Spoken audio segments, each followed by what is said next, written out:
Hi, welcome to Budget MTG Decks. All magic fun, all cards for $1. I'm David. I'm Stefan. And today we're going to be looking at all the green cards in Ixalan. Also, we'd like to remind you that we have a Patreon page. If you want to help us out, you want to support the channel, you like these videos, head on over to patreon.com/budgetmtgdecks. And we're going to evaluate these cards for limited, like draft or sealed, or your upcoming pre-release. Yeah. So we're going to be evaluating these according to our 3-tiered system. By now you should know how this tier system works. It's tier 1, those are your cards that are going to be winning you the game.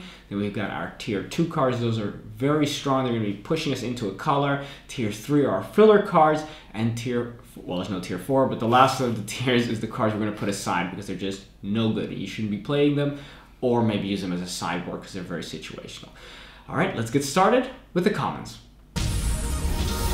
The first of our common cards is Jungle Delver. For a single green, it's a 1/1 merfolk warrior, and it has the ability of paying 4 mana and then putting a +1/+1 counter on this guy. Now, once again, we like our mana sinks. You may think a 1/1 for 1 is reasonably costed, so you think to yourself, okay, early game, this is good. Late game, you can pump mana into it, making it bigger. So yes, it's super awesome. However, when you look more carefully, early game is not good because being a 1/1 for 1 is just unacceptable.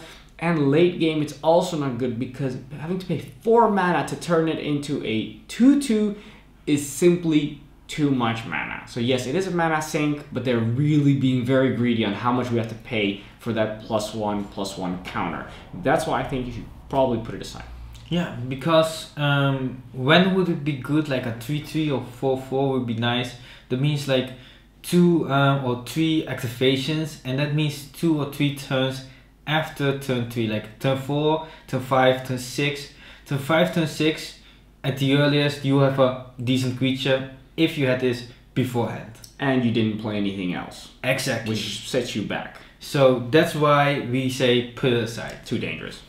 Commune with dinosaurs. I mean, who doesn't want to talk with dinosaurs? This already sounds really good. Yeah. But it's for 1 green, it's a sorcery. Look at the top 5 cards of your library. You reveal a dinosaur or land card from among them and put them into your hand. Put the rest on the bottom of your library in any order. So you can search for a dinosaur and it's only 1. And you can also search for a land, but is that really necessary? I don't really think so. And it searches for dinosaurs, so most likely you'll get a land. Yeah. And for 1 mana sorcery, you'll get a land in your hand. Not good enough. No, this is exactly one of those things you want to build around in constructed, perhaps, but not in limited. Exactly, because if you have like a critical mass of dinosaurs, then it would be really cool, but it's not, and that's why just put it aside. Yeah. Next we have Ixalan's Keeper. For 1 and a green, we get a 2/2 human shaman. Body's already fine, 2/2 for 2, I'm happy with that. Additionally, for 7, a green, and tapping it and sacrificing it, so it's for 8 mana and sacrificing it, target creature gets +5/+5 against trample till the end of turn. We've seen all of these cards of this cycle until now, and the reason why they weren't good enough is because early game they weren't good, and late game the mana was too high for the effect that it gave. This one, however, is tier 3. Why? Because being a 2/2 for 2 is already fine filler card, which means that even if you never use its ability, which you most likely won't, it still fills its role of being a good filler card. So you can actually include this one. Yeah, and even the effect I think is a lot better than the other ones, because +5/+5 and trample, and that is so much better because it will deal more than 5 damage. Yeah. And that's what's important. It will deal a ton of damage if you would use it. Yeah. And even then, if you don't use it, it's good enough. Good enough, exactly. Next one, Pounce. 1 and a green, instant, target creature you control fights a creature you don't control. So it's a fight mechanic. Normally it's sorcery speed, but this one is instant speed, and that's really nice. Normally we say this is already great removal in green, and now it's just even better removal in green, and just play it. And tier 2. Yeah, last set I was already saying that the fight mechanics are getting better. With this set they're getting even better. So the removal, before green used to have the worst removal against creatures at least. And now that's simply not the case anymore with this fight mechanic. Yeah, because we think the fight mechanic is good in green, because green normally has the biggest creatures for the cheapest cost. So that's why normally you would say like, oh, but you need to have a creature, you have to be bigger to win. But you are playing green, and then you probably have the biggest thing on the table anyways. Yeah, and the fact that it's instant speed as well. Yeah, so nice. So good. And only 2 mana. Really, really good. Tier 2.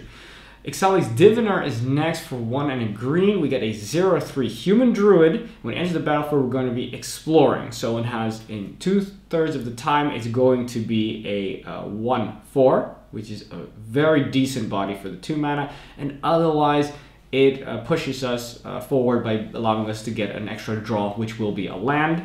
And of course, if it is a 1/4, then we also kind of scribed, so we were able to look at what the next card is. So that is actually pretty good. It comes in really early, which means if we get that land, that's fine, actually. That's pretty nice. Still a good point in time in the game to get a land, so we don't miss our land drop or mana fixing. Tier 3, 5 filler card. Yeah, it's a good filler card. Deepwood Warrior, 1 and a green. It's a 2/2 merfolk warrior. Whenever Deepwood Warrior becomes blocked, it gets +1/+1 until end of turn. So when it becomes blocked, it's a 3/3 for 2, which is great because it cannot be blocked by bears well, and they will always win the combat. So at the same turns, it will win the combat, it will trade upwards, and even then it's just a 2/2 for 2, which is already great. It's a really good filler. Really, really strong. Yeah, Beautiful. Yeah, like we want in green. Yeah. Then we have River Herald's Boon for 1 and a green. So for 2 mana, we got an instant, and it's going to be putting a +1/+1 counter on target creature and a +1/+1 counter on up to 1 target merfolk. So in essence, once again, we can't guarantee that we get the merfolk, so let's just assume it's going to be getting a +1/+1 counter on something. It is instant speed, so you can use it as a combat trick, but really that +1/+1 is simply not enough. Usually I like my combat tricks to at least give +2/+2, even if it's just till the end of turn. The fact that it stays on there doesn't make it a better combat trick. So we're going to put this one aside.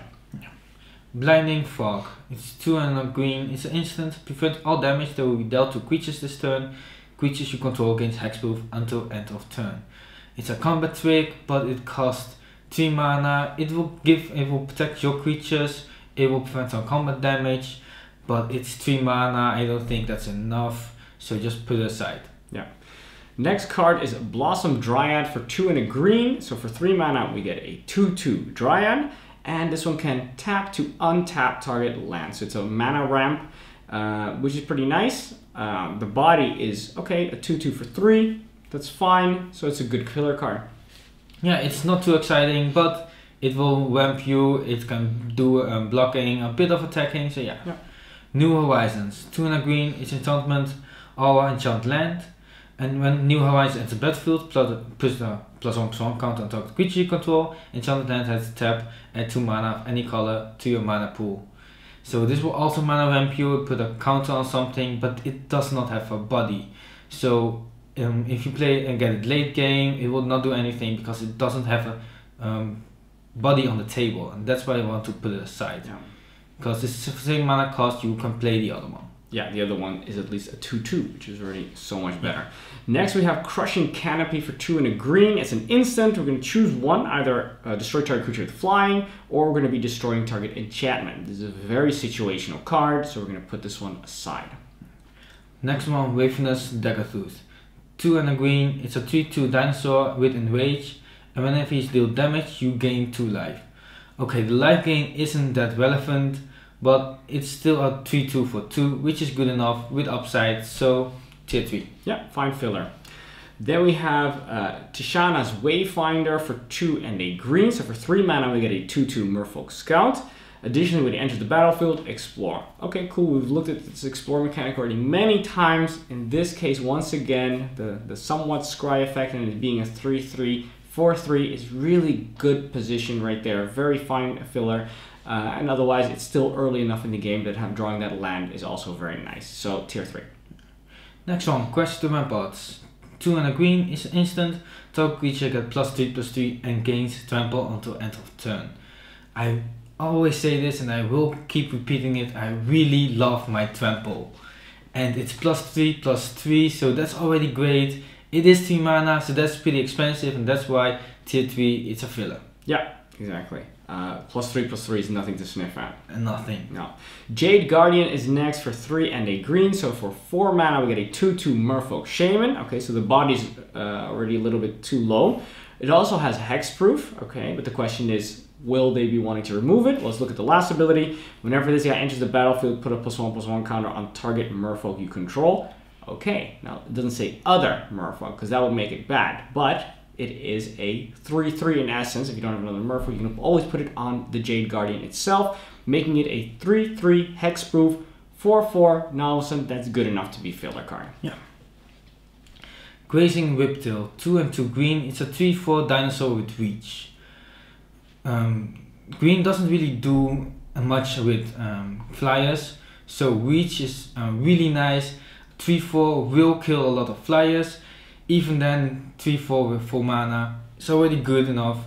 And I want to always play this because flyers are so important, and this will stop them. Yeah, we always know that in every set we have a kind of a giant spider kind of a creature, and these cards are so incredibly powerful. Just being a 2/4 stops so much. It allows you to win the game because it shuts down the main evasion creatures of our opponent. And this one is a 3/4 for only 4 mana, so that is a great deal. Next card, Spike-tailed Ceratops for 4 and a green. So for 5 mana, we get a 4/4 dinosaur. Filler right there, that's perfect. Also, it can block an additional creature each combat. Nice, cool. So now it can actually block 2 creatures, makes it much more difficult for your opponent to get through. Solid little Triceratops there. Yeah, just filler. The fact that you can block 2 things doesn't push it into a tier 2, for example, but it's still fine filler. Yeah, exactly. Because it doesn't push it in tier 2 because it can block 2 bears and then it'll trade. I mean, 2 cards for 1, but still a 4/4. I think it's really more important than 2 2/2s. Yeah, correct. Colossal Dreadmaw, 2 and 2, 4 and 2 green. It's a 6/6 dinosaur with trample. It's a big creature, 6 mana, 6/6 with trample. Just play it. You can't really remove it. Tier 1. Well, you can remove it. You can remove it, but I mean, you really need to have that removal, and you can't really block it in combat, like because the trample is what pushes it over the edge. Because the trample really is as if it would be a flyer or something along those lines. These are the cards, the flyers, the unblockables, the menace, the trample. These are the cards that win you games. And this is 6/6, and that is just the biggest thing, pretty much. Exactly. Yeah. Well, that's a bigger thing. Not really the biggest thing, because now we move on to the last card of the commons, and there's Ancient Brontodon for 6 and 2 green. So for 8 mana, we get a 9/9 dinosaur. Now this is tier 3. You may say, why? This one's 9. This is much bigger. The problem is that it is 2 mana more expensive, and as the game progresses in Limited, every mana after 5 takes progressively longer to get to as the game progresses. So you can get to 6 relatively easy, but 7 takes longer, and 8 takes even longer than that. So that's also why those abilities where you tap, you have to sacrifice the creature for 8 mana are very unlikely they'll reach to that. So this card is something that's not going to be hitting the table very frequently. And finally, the most important point is that it can be chump blocked because it doesn't have any form of evasion. It doesn't have that trample. So that makes it much worse. However, if you don't have any bombs, you don't have anything at the end of your curve, you can use it as a filler card. Exactly. It's still a 9/9. Yeah. So it's still, it's so big. Yeah. But the thing is, someone throws a 1/1 in front of it and you will not do any damage. And with the other one, 6/6, someone throws a 1/1 in front of it, you still deal 5 damage. Yeah, not to be underestimated. Yeah. All right, those are the commons. Let's have a look at the uncommons. The first uncommon is Kumena Speaker. It's a green, it's a 1/1 merfolk shaman, and when he gets +1/+1 as long as you control another merfolk or an island. So you have to play blue for it to activate, or you have to play other merfolks, but it will be later, like we talked about before. So I think just play something else because it will not be a 1/1 2/2 on turn 1 anyways. No, exactly. Next we have Wild Growth Walker for 1 and a green. It's a 1/3 elemental, so that body's fine filler. Additionally, whenever a creature you control explores, we're going to put a +1/+1 counter on this guy and gain 3 life. Okay. Situational, the Explorer might not happen. If you do, potential upside, but it needs to be able to do it even without, or needs to be able to worth it even without that. And being a 1/3 for 2 I'm happy with that because it's exactly the point of the game where it can block bears without any problems. So it's very sweet. So good filler. Yeah, it can block bears without dying, and if you explore, then it will kill bears. Yeah. So that's really nice. Dwarf of the Mighty. 1 on a green, it's a 1/1 human druid. Dwarf of the Mighty gets +2/+2 as long as you control a dinosaur. And you can tap to add 1 mana of any color to your mana pool. So I really like this one. I always want to play it because it's a 1/1 for 2, which isn't that relevant, but it can mana ramp you, it can mana fix you, and if you're done with being mana fixed and you cast your dinosaur, it's a 3/3. So it's good early game, it's good late game, and that's why I like it. Yeah, even if you play no dinosaurs, I would still play it just because of that mana fixing and mana ramp. Yeah, so exactly. Early on in the game. Merfolk Branch Walker is next for 1 and a green. So for 2 mana, we get a 2/1 Merfolk Scout. Additionally, when it enters the battlefield, it's going to explore. Now, normally, of course, for 2 mana, getting a 2/1, I don't like that very much. However, this one is going to be a 3/2 most of the time with the potential scry effect. And if it doesn't, it's so early on in the game that getting that extra land in your hand is also very nice. So that's why this one is tier 3. Good filler. Exactly, it's early game. If you get it, it's a big thing early game. So Verdant Rebirth, 1 and a green, instant until end of turn. Target creature gains when this creature dies, return it to its owner hand and draw a card. You have to wait until something dies, but for 2 mana, instant speed, you draw a card. So that's already good, and for 2 mana isn't that big of a deal. And you don't have to play it on a big creature because you will draw the card and that's good enough. And then you just get more things with it. Yeah. So tier 3, good filler. Yeah. Then we have Atsokan Archer for 2 and a green. So for 3 mana, it's a 1/4 human archer with reach. And we already saw that reach is very important. When he enters the battlefield, we have it fight another target creature. This doesn't have to be a flyer, it could be anything that it fights against. Most likely it will not really kill anything, so you could do it after combat to be able to do that extra point of damage. In essence, for 3 mana, being a 1/4 with reach and the potential to remove something is very, very strong. I would always play it. Remember that those flyers are usually 2 power or 3 power, so this can definitely stop them all day. Yeah, and that's just important. Like, it's already good on itself. It's a 1/4 with reach. It can block a lot of flyers. It can kill a lot of flyers because you've seen the 1 toughness flyers. And just the 1 extra damage when it comes in, that's actually pretty relevant. Yeah, very nice. Ranging Raptors. 2 and a green, it's a 2/3 dinosaur and it's rage. And when he's dealt damage, you may search your library for a basic land card, put it on the battlefield tapped, and then shuffle your library. So for 3 mana, you get a 2/3, which isn't bad. And when it dealt damage, you get a land. So every single time. And it will block all the bears. And every time you block the bear, you get a land. That's insane. Yeah, and it survives and it kills the bear. So strong. Yeah, tier 2, always play this one. Awesome Raptors, great. Then we have Vine Shaper Mystic for 2 and a green. It's a 1/3 Merfolk Shaman. Whenever this guy enters the battlefield, put a +1/+1 counter on each of up to 2 target Merfolk you control. Once again, we can't guarantee that we'll have more Merfolk, so let's just assume we got this guy. So in essence, for 3 mana, we get a 2/4. That's a really good deal. Yeah. That's actually really undercosted. Because 2/4s we're usually paying 4 mana for that, and now we're paying 3 mana for that, with the potential of also giving a +1/+1 counter to another Merfolk should that potentially be the case. So it's great with an even better upside. So that's tier 2. There's not a moment when you wouldn't want to play this. Yeah. Next one, Savage Stomp. 2 and a green sorcery. Savage Stomp costs 2 less if it targets a dinosaur you control. So sometimes it will be 1 mana, but most of the time it will be 3 mana. And then put a +1/+1 counter on target creature you control, and that creature fights target creature you don't control. Like we talked about before, fighting is good, and it will pump your creature, and then it fights something, which is really nice. Yeah, it's also cool that it doesn't just pump it for the turn. It's a +1/+1 counter, so it also makes that creature larger for the rest of the game as well. Super nice. Exactly. So tier 3, good filler card. Yeah. Next we have Emergent Growth for 3 and a green. So for 4 mana, it's a sorcery. Target creature gets +5/+5 until the end of turn and must be blocked this turn if able. Okay. as good as fight is, that's as bad as this is, because we're paying quite a bit of mana and we're pumping a creature, but it's sorcery speed, which means our opponent sees it coming a mile away. It's not really a combat trick. You may say, okay, you're attacking and they have to block, so you will remove something, but you will remove the worst thing that they have, because they'll just block it with, they don't have to block with the best thing, they'll just block it with the absolute worst thing. You lost this card, you didn't deal any damage, because most likely you didn't have a trample to put on that. So in essence, it's just going to make you feel bad, so don't play this card. Yeah, the thing is with fighting, you can choose what you fight. Yeah. And this one you can't, and you just throw the worst thing in front of it. And it's 4 mana as well, huh? So you most likely didn't do anything else that turn. Don't play it. No. Slice and Twain. 2 and 2 green. It's an instant, destroy target artifact or enchantment, and draw a card.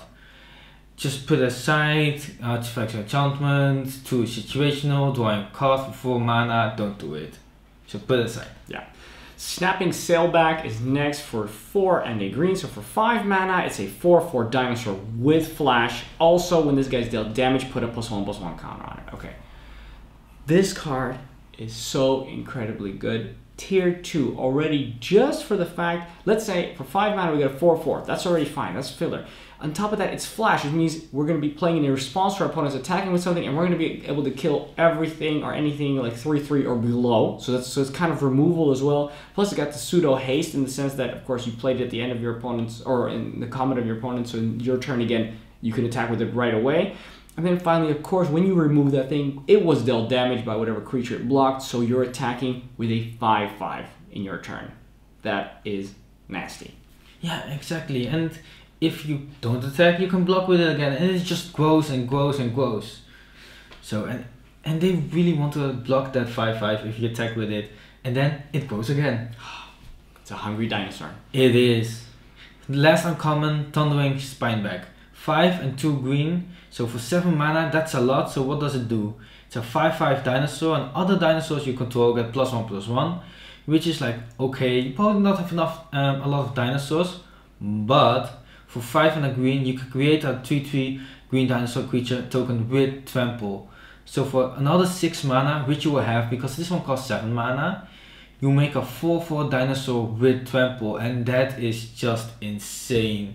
This is tier 1, it's a big creature on its own, it pumps your other creature, and it pumps out, it makes its own army. Yeah. It makes its own army. It makes big creatures with trample.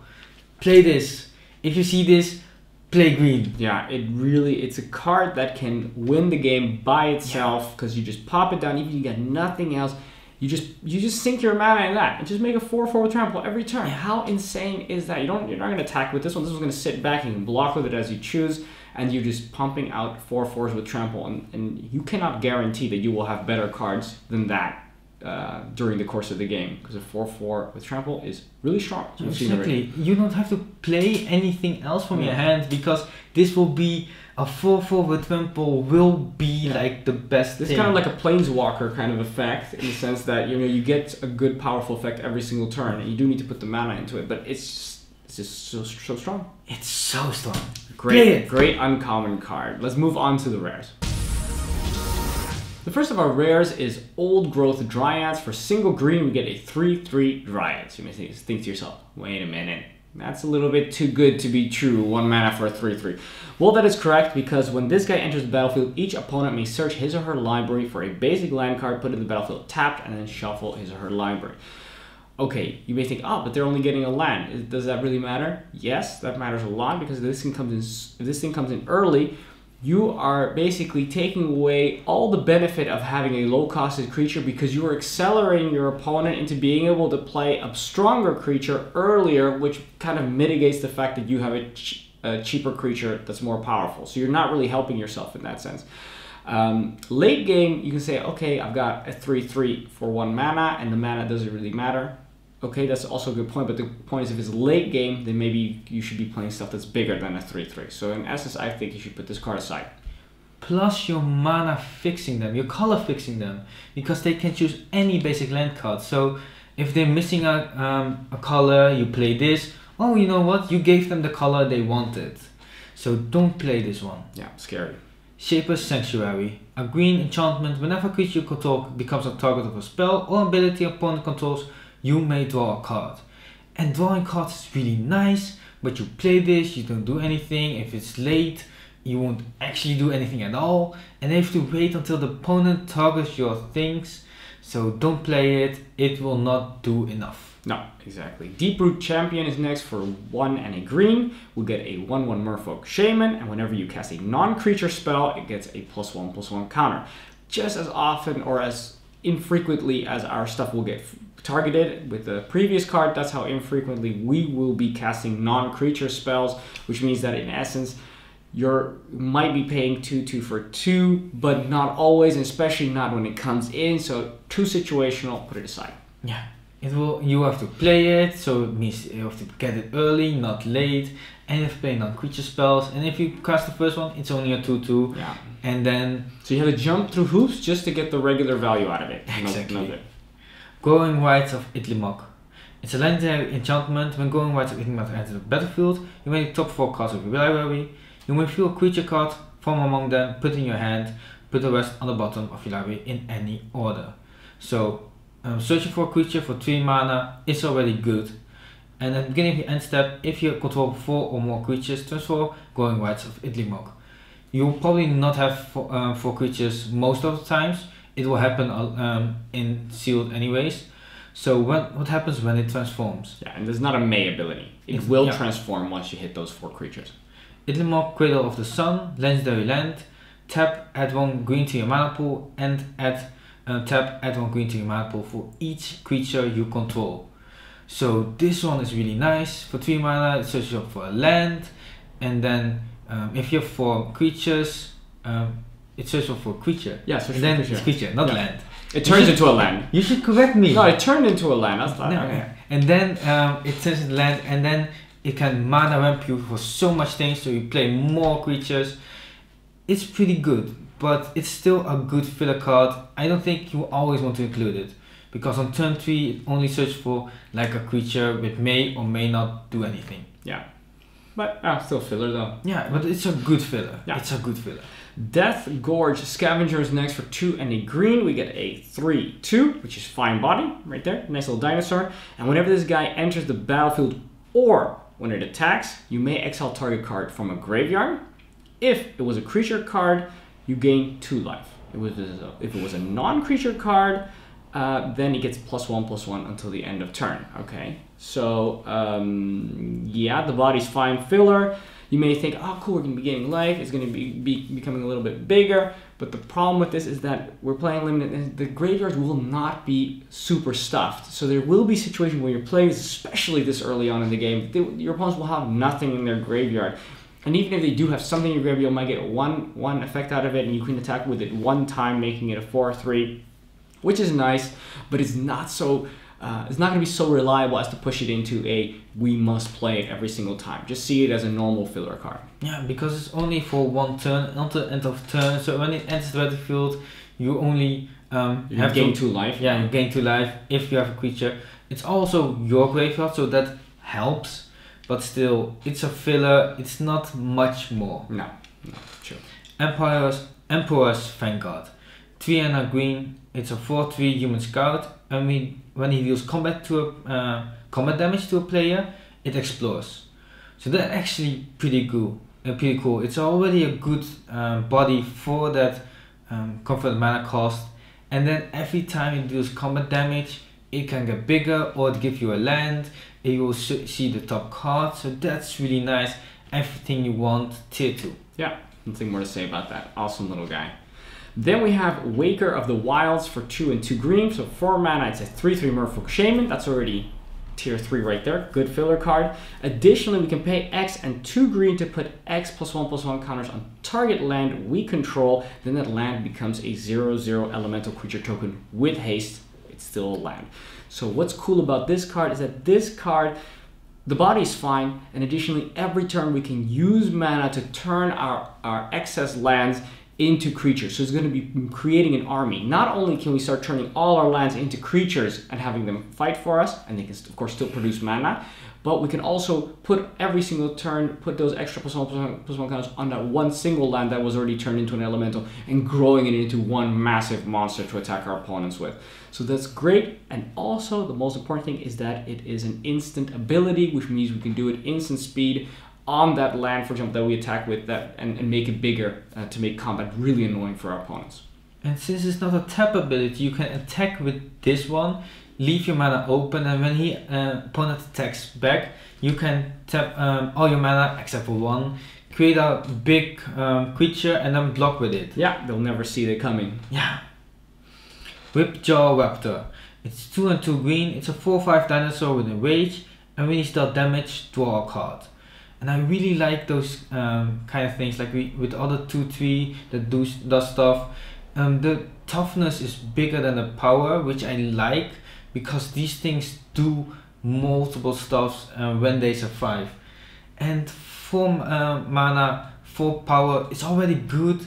With the 5 toughness, it's better, and you draw a card whenever it's dealt damage, even better. Yeah. So tier 2, always play this one. Yeah, the only situation you're not getting value out of this card is if they have a destroy target creature. But in every other situation, when they want to get rid of this, it will be replacing itself. And if they don't do that, then you're just going to be getting multiple draws out of it. And that's of course super, super strong. Yeah, exactly. And when it jump blocks something and then they put a burn spell on them, you get 2 cards for Nice. that. Yeah, 2 cards. Yeah, I'm fine with that. Yeah. Okay. Then we have the last of the rares, and that's Verdant Sun's Avatar for 5 and 2 greens. For 7 mana, we get a 5/5 dinosaur avatar.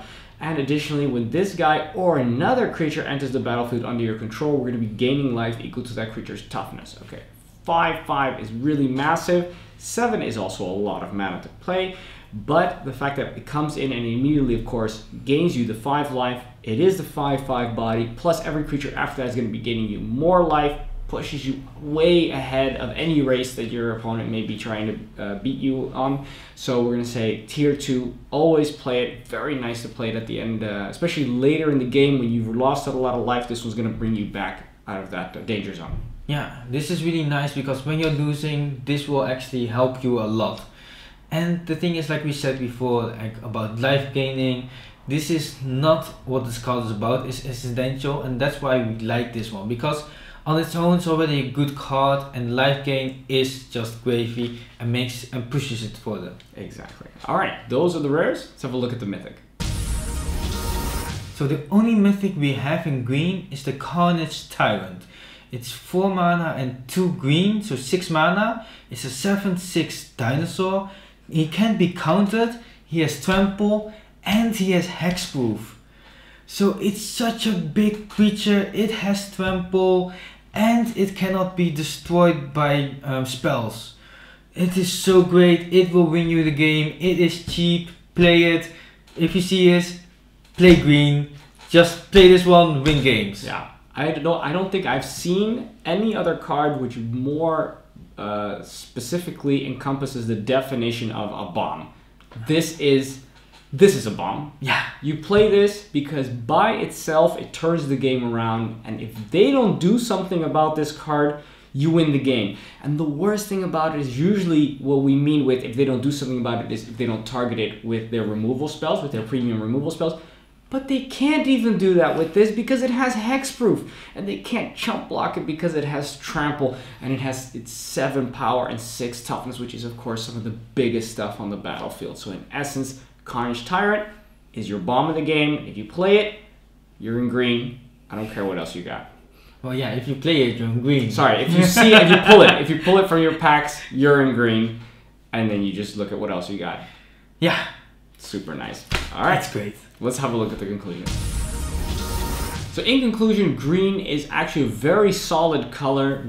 We're always used to green being good in limited because of course it has the biggest creatures, and limited creatures are very important. So having a great value for the amount of mana is very important. This is no different in this set. However, it has been toned a little bit down. In return for that, the fight mechanics have gone a little bit up. Green's gotten a little bit stronger in the removal sense, and plus these dinosaurs with their enrage give you a lot of value when normally just the body is enough to warrant their inclusion. Now we get creatures that are good filler, but they're actually a little bit better than filler because you get a nice little bonus on top of just being a very solid body. So I can definitely see you playing, especially also if we look at, for example, the rares and the mythics. They're especially the last four, just incredibly powerful, can win you the game by themselves. So I can definitely see you playing green as a main color. Even the uncommon that is just great on its own, and it pumps out, and it's uncommon. Yeah, uncommon. That makes just dinosaurs. Yeah, makes dinosaurs on its own. It's uncommon, and like we said before, with blue, the filler cards are good, and they do more stuff. And these the filler cards also do more stuff, and that's what not really used about with green, because we want just big creatures, but now we have creatures that also do other things. Yeah, which is already like a great example, just for having a 2/2 creature that also taps to give you mana of any color. I mean, that is, sure, it's not the biggest thing, but it is such great value. The fact that it is a 2/2, you can attack with it, you can block with it, and it's also mana ramping, and it's also mana fixing you. So it may be a filler card, but it's so strong, really. Yeah, it is. Exactly. All right. Do we have anything else to add about green? No, I like it. Yeah. And big creatures attacking with big dinosaurs, making more dinosaurs. What's not to love, right? Yeah. Perfect. All right. Awesome. Okay. Those were the green cards. Now, I'd like to remind you also that we have a Patreon page. So head on over to patreon.com/budgetmtgdecks. We really appreciate it if you could help us out over there. And if you can join us on Facebook and on Twitter @BudgetMTGDecks. Also subscribe to us here at the channel for the most powerful decks and advice everyone can afford. That's it. Thanks for watching. I'm David. I'm Stefan. This was Budget MTG Decks.